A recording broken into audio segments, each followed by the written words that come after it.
नमस्कार दोस्तों, आज हम पहुंच चुके हैं 21वें दिन के सावन महात्म अध्याय में। और आज श्रावण पूर्णिमा पर किए जाने वाले कृत्यों का संक्षिप्त वर्णन तथा रक्षाबंधन की कथा सनत कुमार को भगवान सुनाते हैं। और इससे पहले की कथा स्टार्ट करें, हमेशा की तरह कथा को ज़रूर पूरा सुनिएगा। और ये कथा आपके पास आया है तो ज़रूर किसी आपके पुण्य का फल है। कथा पसंद आए तो ज़्यादा से ज़्यादा लोगों को शेयर कीजिएगा ताकि वो भी पुण्य के भागीदार बन सकें। और इस कलयुग में इतना व्रत करना तो शायद हमारे लिए संभव ना हो, पर ये कथा सुनने से भी बहुत पुण्य मिलेगा। तो इस कथा से तो हम इतना पुण्य तो ले ही सकते हैं। और साथ ही साथ आप सभी का धन्यवाद जो मेरा हौसला बढ़ा रहे हैं। मेरे चैनल पे अच्छे व्यू आ रहे हैं, सब्सक्राइबर भी बढ़ रहे हैं, इसके लिए भी धन्यवाद कि मैं कुछ अच्छा काम कर रही हूँ और आप लोगों को बहुत पसंद आ रहा है। तो thank you thank you thank you, uncountable thank you आप सभी को। तो आइए अब आज की कथा स्टार्ट करते हैं। सनत कुमार बोले, हे दयानिधे, कृपा करके अब आप पौर्णमासी व्रत की विधि कहिए, क्योंकि हे स्वामिन, इस महात्म को सुनने वालों की श्रवणेच्छा बढ़ती है। ईश्वर बोले, हे सनत कुमार, इस श्रावण मास में पूर्णिमा तिथि को उत्सर्जन तथा उपाक्रम संपन्न होते हैं। पौष के पूर्णिमा तथा माघ की पूर्णिमा तिथि उत्सर्जन कृत्य के लिए होते हैं, अथवा उत्सर्जन कृत्य हेतु पौष की पवित्रता अथवा माघ की प्रतिपदा तिथि विहित है, अथवा रोहिणी नामक नक्षत्र उत्सर्जन कृत्य के लिए प्रशस्त होता है, अथवा अन्य कालों में भी अपनी अपनी शाखा के अनुसार उत्सर्जन तथा उपाक्रम दोनों का साथ साथ करना उचित माना गया है। अतः श्रावण मास की पूर्णिमा का उत्सर्जन कृत्य प्रशस्त होता है। साथ ही ऋग्वेदियों के लिए उपाक्रम हेतु श्रवण नक्षत्र होना चाहिए। चतुर्दशी पूर्णिमा अथवा प्रतिपदा तिथि में जिस दिन श्रवण नक्षत्र हो उसी दिन ऋग्वेदियों को उपाक्रम करना चाहिए। यजुर्वेदियों को उपाक्रम पूर्णिमा में और सामवेदियों को उपाक्रम हस्त नक्षत्र में होना चाहिए। शुक्र तथा गुरु के अस्त काल में भी सुखपूर्वक उपाक्रम करना चाहिए, किंतु इस काल में इसका प्रारंभ पहले से ही नहीं होना चाहिए, ऐसा शास्त्रविदों का मानना है। ग्रहण अथवा संक्रांति के दूषित काल के अनंतर ही इसे करना चाहिए।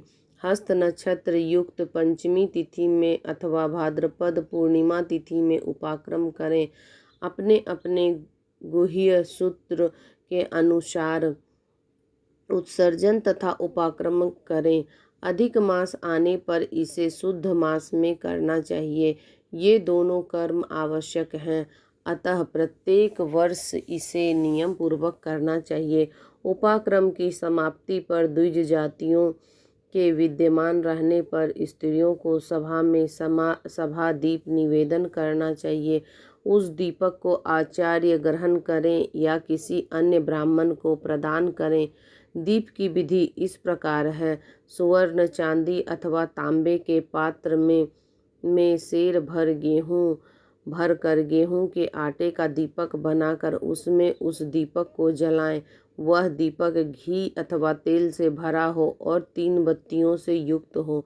दक्षिणा तथा तांबूल सहित उस दीपक को ब्राह्मण को अर्पित कर दें। दीपक की तथा विप्र की विधिवत पूजा करके निम्न मंत्र बोले। सदक्षिणः शताम्बुलः सभा दीपोऽयमुक्तः अर्पितो देवदेवस्य मम सन्तु मनोरथाः। मंत्र में एक बार और पढ़ देती हूँ। सदक्षिणः शताम्बुलः सभा दीपोऽयमुक्तः अर्पितो देवदेवस्य मम सन्तु मनोरथाः। ये मंत्र बोलना है।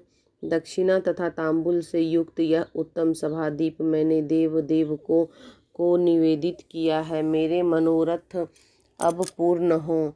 सभादीप प्रदान करने से पुत्र पौत्र आदि से युक्त कुल उज्ज्वलता को प्राप्त होता है और यश के साथ निरंतर बढ़ता है।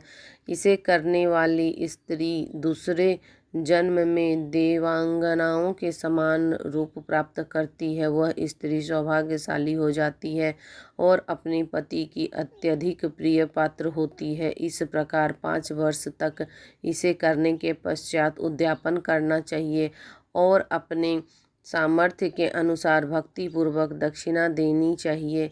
हे सनत कुमार, यह मैंने आपसे सभादीप का शुभ महात्म कह दिया। उसी रात्रि में श्रवणा कर्म का करना बताया गया है। उसके बाद वहीं पर सर्प बलि की जाती है। अपना अपना गृह्य सूत्र को देखकर ये दोनों ही कृत्य करने चाहिए।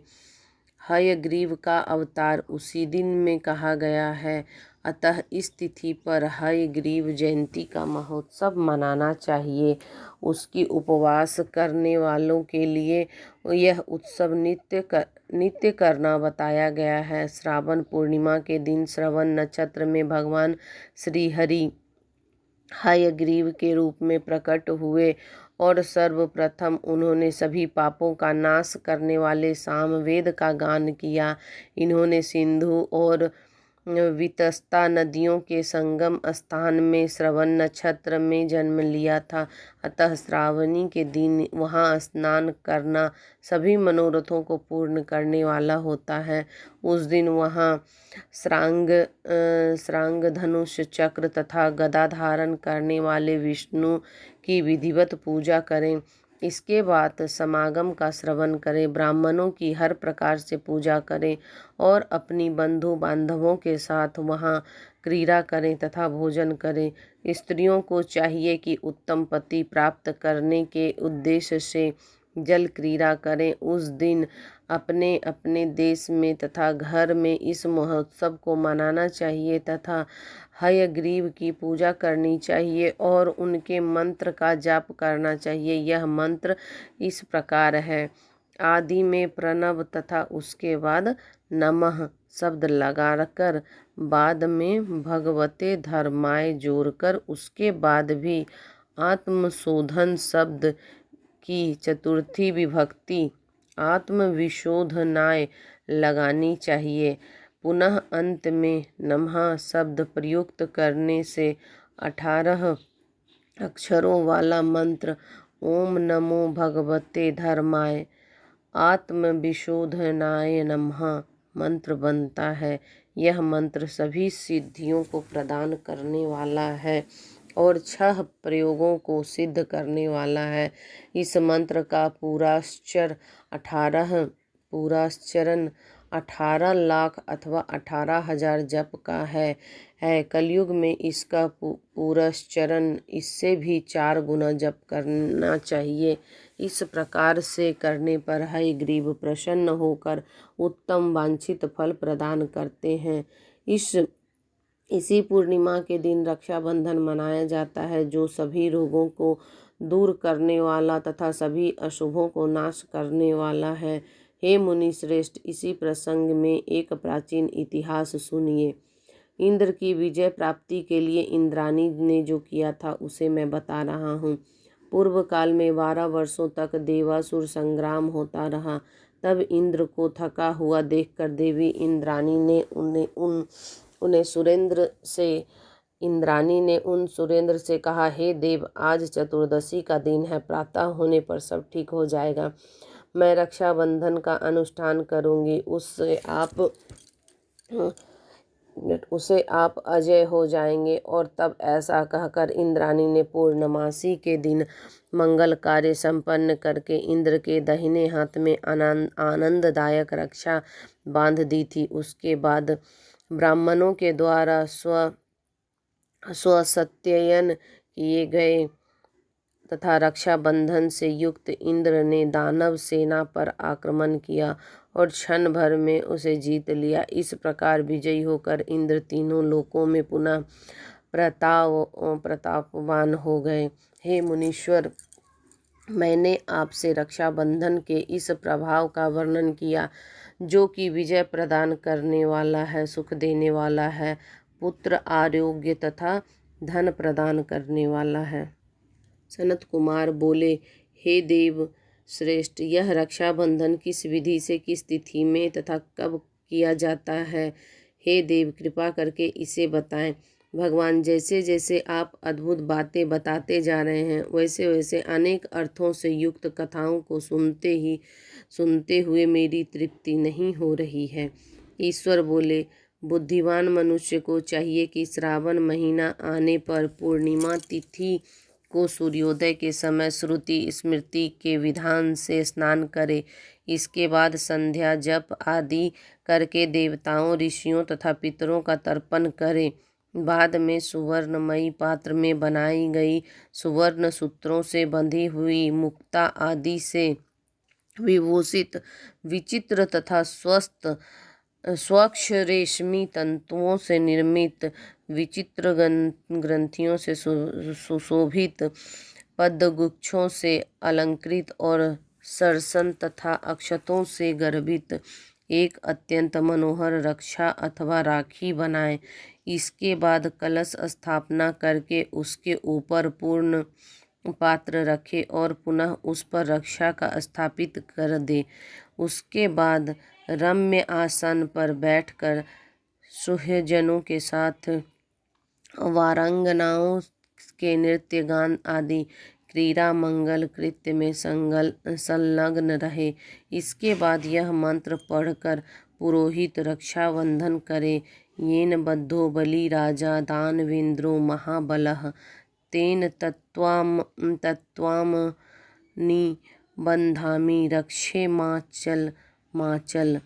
जिस बंधन से महान बल से संपन्न दानवों के पति राजा बलि बंध गए थे, उसी से मैं आपको बांधता हूँ। हे रक्षे, चलायमान मत हो। ब्राह्मणों, क्षत्रियों, वैश्यों, शूद्रों तथा अन्य मनुष्यों को चाहिए कि यत्नपूर्वक ब्राह्मणों की पूजा करके रक्षाबंधन करें। जो इस विधि से रक्षाबंधन करता है वह सभी दोषों से रहित होकर वर्ष पर्यंत सुखी रहता है। विधान को जानने वाला जो मनुष्य शुद्ध श्रावण मास में इस रक्षाबंधन अनुष्ठान को करता है वह पुत्रों तथा सुहृदजनों के सहित एक वर्ष भर अत्यंत सुख से रहता है। उत्तम व्रत करने वालों को चाहिए कि भद्रा में रक्षाबंधन ना करे, क्योंकि भद्रा में बांधी गई रक्षा विपरीत फल देने वाली होती है।